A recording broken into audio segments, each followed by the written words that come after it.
तो जब इनसे सख्ती से हमने पूछताछ करी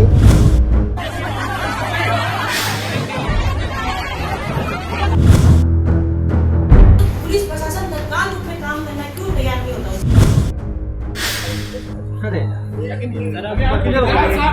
अगर क्यों कर सकते हो तो बताओ।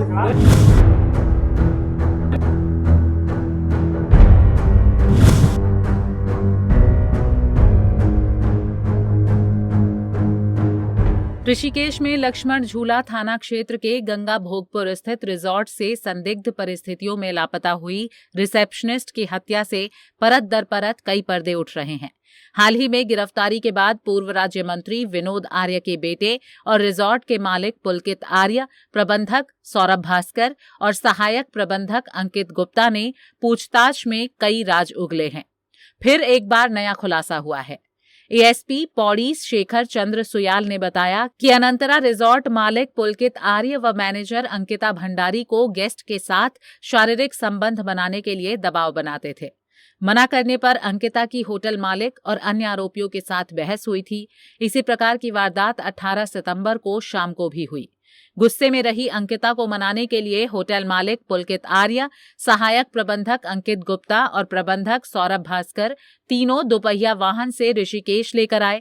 वापसी में चीला शक्ति नहर के किनारे बैठकर तीनों ने मिलकर शराब पी। इस दौरान पुलकित की अंकिता के साथ फिर से बहसबाजी होने लगी।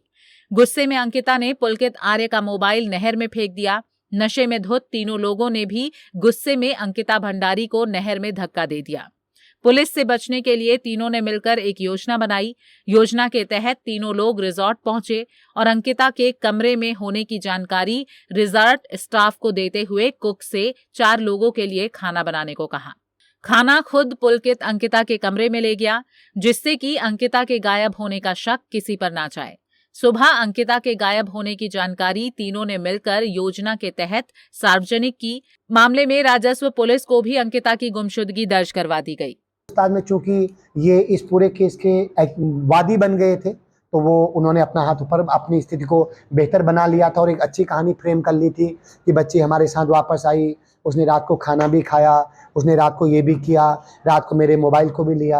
तो सारी चीज़ें चूंकि हम पहले उसमें वर्क कर चुके थे, वो सब चीज़ें गलत थी। तो जब इनसे सख्ती से हमने पूछताछ करी तो 1 बाय 1 इनको हमने घटना स्थल पे लेकर के अब यहाँ पर क्या ऐसे क्या ये सब क्या ये सारी चीज़ें की। तो इन्होंने खुद इस बात को माना कि हमने रात को वहाँ पर किसी चीज़ को लेके हमारा झगड़ा हुआ, झगड़े में हाथापाई हुई और हाथापाई के दौरान ही वो बच्चे को इन्होंने नीचे नदी में गिरा दिया।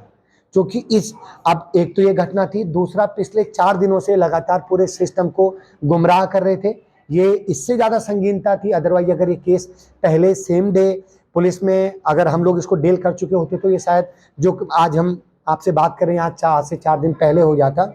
हालांकि पूरे मामले में तीनों आरोपियों को गिरफ्तार कर लिया गया है। पेशी के बाद 14 दिन की न्यायिक हिरासत में भेजा गया और कड़ी मशक्कत के बाद चीला शक्ति नहर से रिसेप्शनिस्ट का शव बरामद हो गया है। वहीं घटना की जांच के लिए एसआईटी का भी गठन कर दिया गया है। पोस्टमार्टम रिपोर्ट के बाद और पूरे मामले में कौन कौन सी नई धाराएं जोड़ी जाएंगी, ये देखने वाली बात होगी। कहीं न कहीं भाजपा नेता के बेटे पुलकित आर्य ने रिसेप्शनिस्ट को कमाई का जरिया समझ लिया था और गेस्ट के साथ शारीरिक संबंध बनाने के लिए दबाव बनाने लगा था। पंजाब केसरी टीवी के लिए ऋषिकेश से सतीश गुजराल की रिपोर्ट। हमसे जुड़े रहने के लिए हमारे YouTube चैनल को सब्सक्राइब करें और नई वीडियो की नोटिफिकेशन के लिए बेल आइकॉन को दबाएं। अगर आप ये वीडियो Facebook पर देख रहे हैं तो लाइक जरूर करें और ज्यादा से ज्यादा शेयर करें। धन्यवाद।